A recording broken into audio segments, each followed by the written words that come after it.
Hello fellow tankers, this is Dauntless and thank you for checking out this video. This is just straight up me commenting on 3 games in a row that I took my marks on my 1-2-1 from 92% all the way to 95%, which in a tier 10 tank, that's actually quite the feat. You need to get a tremendous amount of damage to get your marks to go up 3% in 3 games. That's over 1% a game, and I've had many games where I do like 6,000 damage and my marks go up like 0.5%. So buckle in, hope you enjoy. Alright, so the first map we got in our 1-2-1 is Prokhorovka.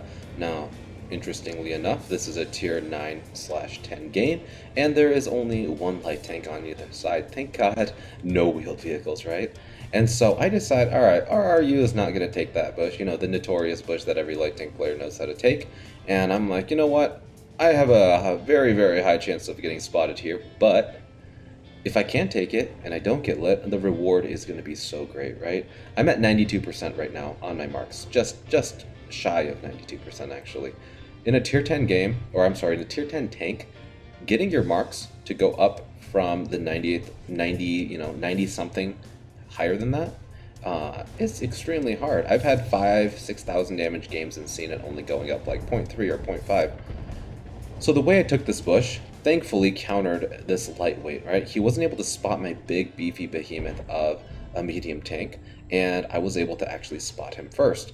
I don't know if he doesn't, I think he thinks he's not lit, but he decides to just drive right into the bush, and I am able to get some nice juicy spotting damage off of him. Actually, no, I didn't. Okay, I will get some nice juicy spotting damage off of him because I don't think anybody else is spotting him at this point, but I do spot the T-30. Our tank destroyers are not quite in position yet. I guess I was confusing this replay with a different one. So far, no spotting damage. I was really hoping that that lightweight would take damage from me, and it looks like they are doing something kind of sexual over there. But we'll leave the light tanks to their strange rituals. Alright, ST1 gets lit, and I'm really praying here that our JPEG and some of our big tank destroyers will follow through with some damage here, right? I'm in a very aggressive position for a 1-2-1, let's be honest. And this is pretty boring, right? We're just going to hang out and we're going to see how much damage we can potentially farm while our team shoots for us. I'm not going to fire. There's no point for me to fire because I can get so much more damage sitting here and not exposing myself if I just lay low and let my camouflage work. We're already at 2,600 damage and we're only a minute or 2 into the game. And this is a dream situation. I get so lucky with the matchmaking because there's only one light tank on either side, and we have so many tank destroyers. We have 4 tank destroyers firing behind us, along with the K91, which has a wicked sniping gun. And these guys realize that I'm doing a good job spotting, and they're just enjoying it. It's just a shooting festival. So yeah, this is game 1 out of the 3 games it took to mark my 1-2-1.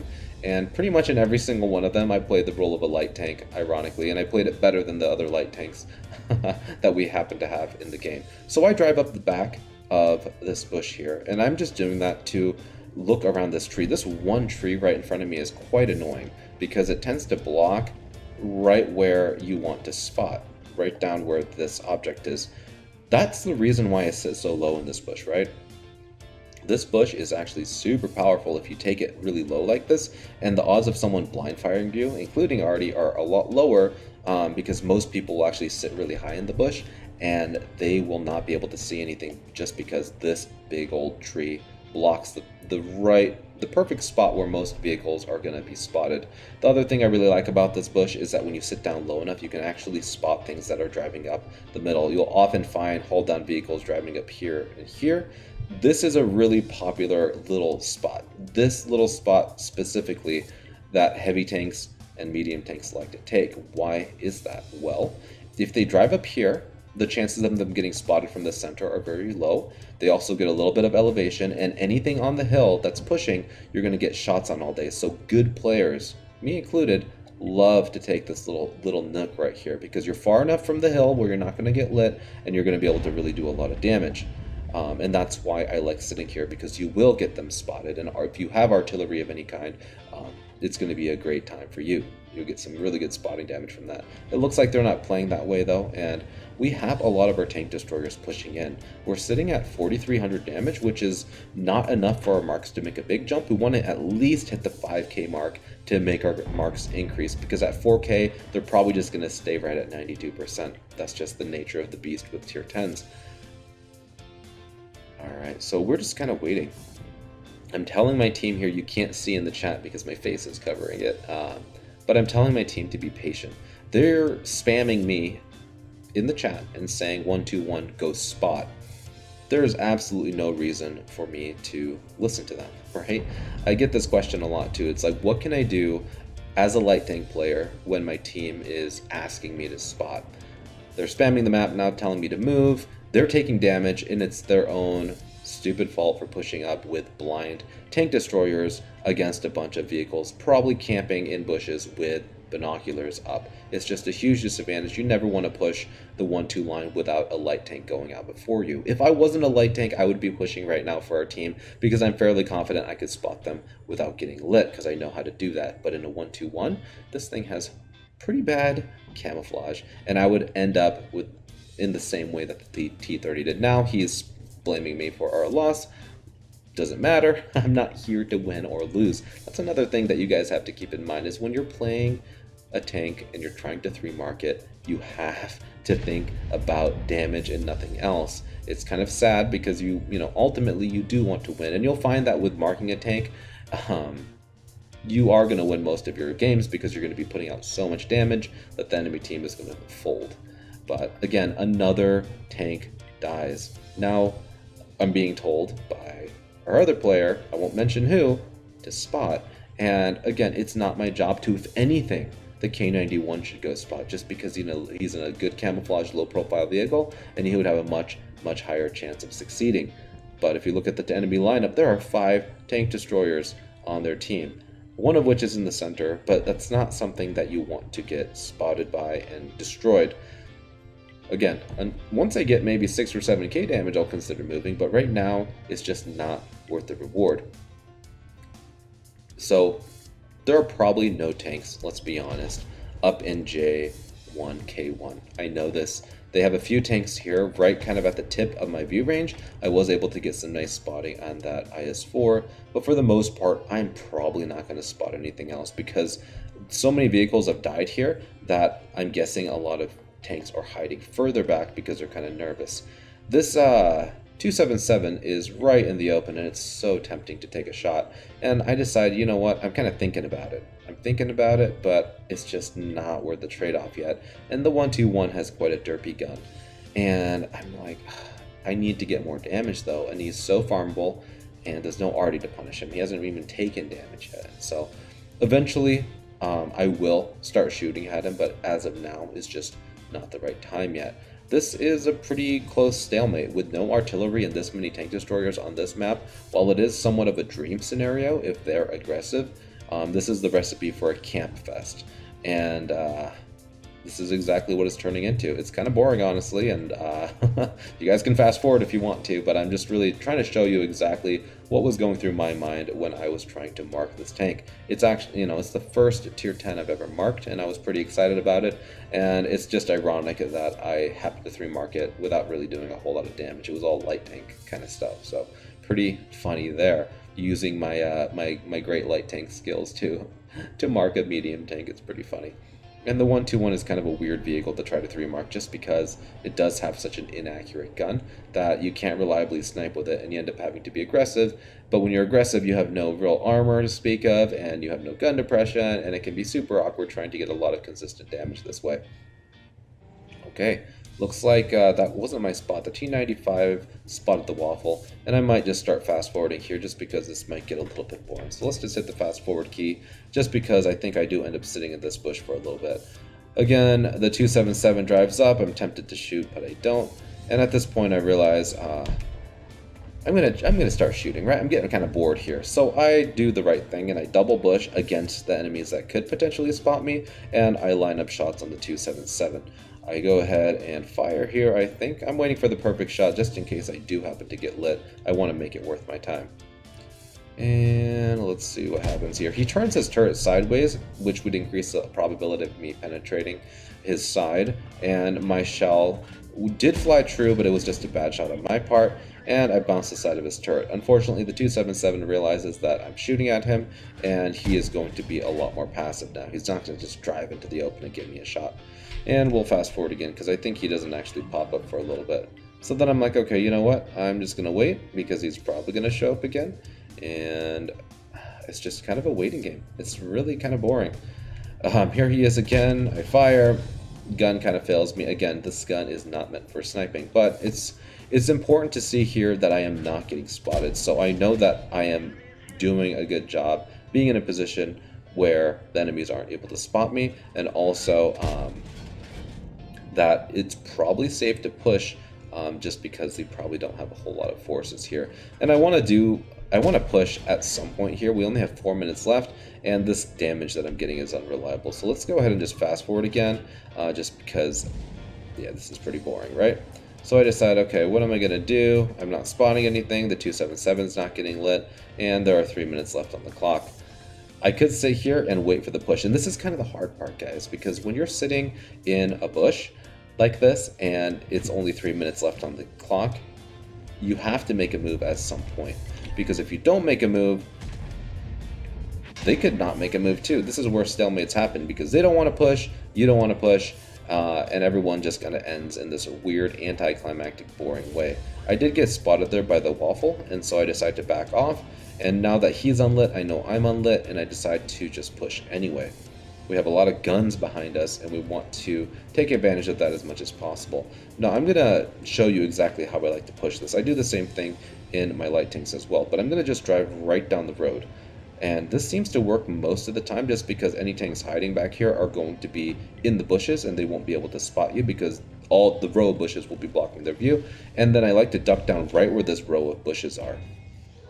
The reason I like to do this is it lets me get into the low ground, meaning I won't take fire from tanks that are on this flank, and it should help me spot anything hiding in these magical woods. And I'm going to approach slowly so I don't get spotted.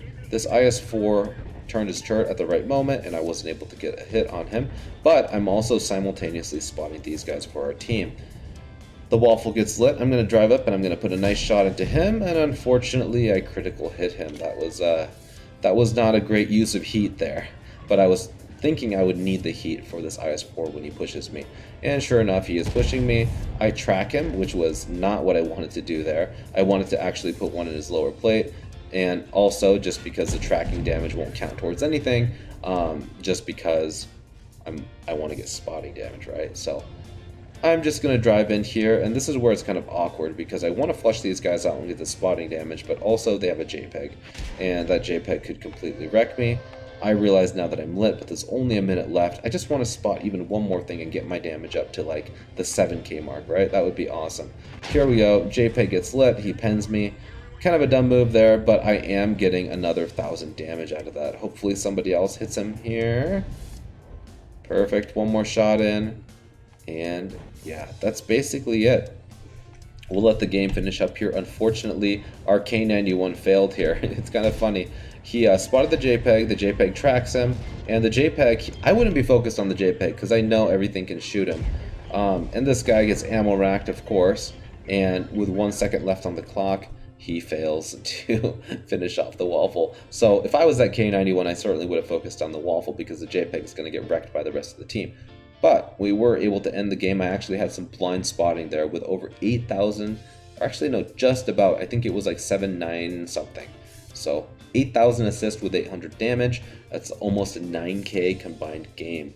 Really, really good. It took my marks up 1.5%, all the way up to 93.5. Alright, we're just going to go to the next game. It's a little bit more exciting, guys, I promise. Buckle in.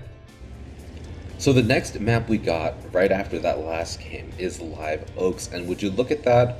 Hallelujah, RNG has blessed us, no light tanks. What does that mean? I can be really aggressive here and take advantage of the heavy tanks. 3 E100s, they could be a fail platoon. I don't think they are, just because you can see the badge, number one. That usually means that they're a good player, but E100s really don't have a whole lot of choices here. They have to push across this point, and if I am able to spot them, I should be able to get a little damage. We have a grill behind us and a progetto, and I drive up here and I request damage. Ooh, great way to start the game, right? 700 damage right off the bat. And the 1-2-1, it's horrible gun depression, will not allow me to brawl over on the J line, right? So sitting here as a light tank is actually super ideal. I load a heat shell here because I realize, okay, the U-100s are probably going to push across, and I want to be able to pen them at this distance in the side of the turret reliably. This guy looks at me, they're all angling really well, so that lets me know that they're good players. I double bush and I fire, I don't get spotted, so I know I'm good. And I'm going to back up and I'm just going to put a shell into this 50M. Hopefully it connects here. Beautiful, 481. You gotta love the 1-2-1's gun, even though it's kind of derpy. The E100s are pushing across, and look at that. Look at all that beautiful spotting damage I'm getting. Double bush against this guy. I fire. Nice 440 roll. That's a completely average roll. The alpha on this gun is 440. And I'm just praying here that this E5 gets hit by the grill. I'm waiting for it. I'm waiting for it. Ooh, and it looks like he tracked him or bounced them there. But I'm at 2400 damage already within 2 minutes of the game and 900 damage. I'm already at that threshold where any extra damage I get here is going to help me get my mark sooner. Again, about that 4K threshold, which I'm almost at, I'll be able to get start improving upon my marks, right? Because I need to at least get 3K, probably about 4K for my marks not to drop. So there are 3 vehicles. This E50M looks like he's pushing across again, and the 430. I decide I want to shoot at the... not sure what I want to shoot at, but unfortunately I hesitated there. Wasn't able to get a shot, but again, what I was going to say is that I know there are a few vehicles, the grill, the 430, and the E50 that are out in the open, and I decide, okay, I'm going to take the shot. Unfortunately, I missed there. But if I'm in this aggressive position with the firepower of the grill behind me, I know that anything I spot will most likely take damage. At this point, I switch to AP. A little bit better velocity, a little bit better chance against penning vehicles with soft armor, and here we go. This is another beautiful reason this position works so well. Progetto is pushing out into the open, and he is within my render, and so I'm going to be able to punish him for swinging around because their team is losing on that side, and I'm able to get another shell in. We are now close to that 5K mark already, we just passed the 4K mark, and so everything that I do beyond this point is going to be gravy, right? We're at 93.5% on our marks, and you know, hopefully we'll be able to push it to like that 94 plus mark, hopefully, and that'll really help us. That at this point, if we get more damage in this game, anything that we can do above this will help us get our marks even sooner, and we might be able to even get it in one more game. So unfortunately, I derped 2 shells there, no damage on the Foch, and I realized, alright, these E100s are absolutely distracted right now, and nothing is going to be able to punish me because there are no tanks back here. This 430 is full health, and I realized, okay, I just got lit. He's probably going to come after me. I put a nice shell into him. I did get my fuel tank knocked out, and so I decided I'm going to face hug him here, and the DPM of this tank is great. I have heat loaded just because he's facing me, he's face hugging me, and I realize, okay, I need to make sure I make every shot count. I'm able to finish him off, and this E5 rushes me. So kind of a bad situation. This tank catches on fire super easily, and I decide face hugging him is going to be the best chance I have to not get killed here. And thankfully, our grill is just another, you know, what a champ, right? He's able to confirm the kill on him, and now there are just 3 tanks remaining. I'm sitting close to 6,000 right now combined, which will probably make my marks go up just a little bit more, probably into that 94% mark, which means I would just, if I can get one more really solid game after this. And so right now I'm really pumped, right? Because I'm like, I have never 3-marked a tank at tier 10 before, and I really want to get that. I fire at this guy. Unfortunately, I hit him in the gun and I didn't get any damage, but I was able to get over just under 6K combined. I think I might have had a blind, some blind spotting in there somewhere, but considering how fast we steamrolled them, getting 6K combined in this map with the 1-2-1 is actually quite the feat in my opinion, and that extra 3K we got from assistance playing like a light tank really benefited our cause. All right, I got one more replay to show you, and this is the tank. This is the game that I 3-marked this tank, so hold on to your horses. Alright, so the last game of this video. We are on Serene Coast and we have spawned on the north side, and those of you that follow my channel know exactly where I'm about to go because our T-49 is driving around. I don't know if he's going to spot or not, but heck, I'm going to take that bush and get that spotting damage because I can. Pushing this position, depending on the map, or depending on the matchup, you can easily get, 1 to 3k damage here. And I decide, okay, RNG, please just bless me here. I'm going to get super tempted to fire here because they are quite far out of my view range, and there's a chance that these guys aren't running any kind of view range enhancement. So, I think about it, but, it's just, I can't take the risk quite yet. So I let that IS-7 go. You know what? We'll let him live to see another day. But this T-95 drives into the open. And at this point, I'm like, okay, this guy probably is not going to be able to spot me if I fire. So I'm really thinking about it. The 263 drives into the open. And I know for a fact, at this range, with that tree in the way, he's not going to be able to spot me. So I put a shot into him. And look at that beautiful spotting damage coming in. Oh my. Conway gets lit there. Unfortunately, I hit him in the track with the derpiness of this gun, but I'm already at 2,800 damage combined, and now I'm kind of like, okay, there's a really good chance we could 3-mark this tank. I'm sitting at like 94% right now, so I just need like a 6k combined game plus, and I should be able to get that mark pretty easily. Actually, I think I was like at 94.2 or something like that. I don't remember exactly what it was, but I am getting a lot of spotting damage off of these tank destroyers that pushed out. And if you look at the mini-map, our 1-2 line is getting rolled. So I'm thinking, okay, how much longer do you want to hang out here? And then look at that. Our beloved IS-3 Fend is driving away. Somehow I managed to penetrate him in the side with heat, and I'm able to get a little bit more assistance and damage off of that guy. Okay, now the Bat Chat's driving in the open. I think, okay, should I shoot him? Should I not? I don't have a shot on him yet, but most likely he is going to try to retreat here, and I get ready for that because our team is rushing them at this point. I switch right now to AP because I realize if I hit him in the tracks, I most likely won't penetrate him, and then I look at the 1-2 line. Ooh, clutch shot. Low roll, but we were able to connect a shot into that Bat Chat, and for some reason we don't get spotted. I turn over to the side and I see that the 183 is spotted. Another clutch shot snapped into the side of the 183, and we have our total damage up to 1,600 with 3,600 assists. That means our damage is right now over 5,000, right? We have about 5,200 damage combined, and there is still so much meat to be had in this game, and it's still not like we're steamrolling them, right? And so I'm like, okay, what do I want to do? I'm thinking that this 183 is going to get himself spotted. Unfortunately, there is a building between the two of us, and so I'm going to try to close the gap here. Our team, the last thing I want is for them to try to capture our base, and I think, okay, maybe this 183 will give me a shot here. He doesn't, but then I realize Mr. T-49 is going to drive out right into the open. He gives me the shot, I take it, putting our damage all the way up to 2k, and now we're sitting at 5,600 combined. A great result. I know it's not going to be enough though to 3-mark this tank. I know I need to push my damage further than this. So I'm looking for a shot on the 183. I should have just taken that. I didn't get it.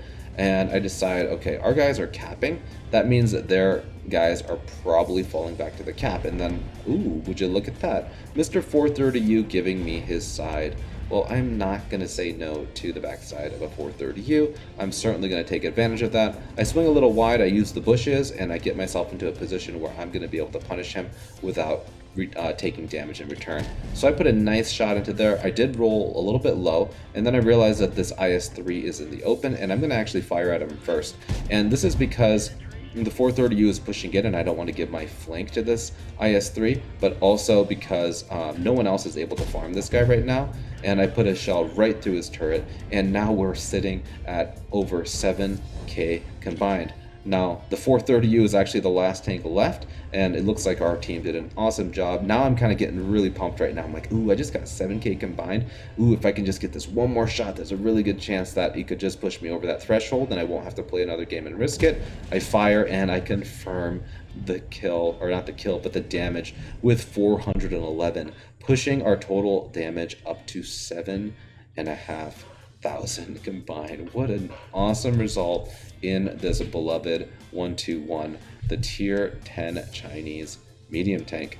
I'll post the post-game stats of all 3 games right after this, and you guys can check it out for yourself. But what an insane run. 3 games, and we had 9k combined, 6k combined, and then 7.5k combined. Those are insane results, and most of that was actually spotting damage. And so it shows you that you can, if you know what you're doing, you can certainly take advantage. And this was just just straight up luck, if I'm being honest with you guys, because I normally don't get these kind of great spawning games in my medium tanks, even though I try sometimes. Usually it'll pay off about maybe 1 out of 3 times, and even when it does work, like, I got so much spawning damage off of that, and a lot of the time you'll get like maybe 1,000. And so RNG certainly blessed me with this game, and I'm happy to tell you that I was in fact able to get my mark by a hair, right?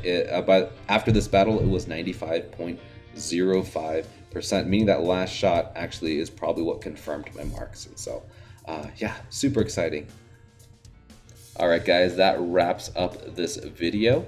Hopefully you guys enjoyed it. It was certainly a little bit long. It's probably my longest video I've ever uploaded. It was just a feat for me. I wanted to document it. Hopefully you guys enjoyed it. If you did, please give me a like down below. Let me know in the comments what you thought. If you haven't subscribed to my channel already and you like content like this, please do so now. I would really appreciate it. It does help my channel out tremendously.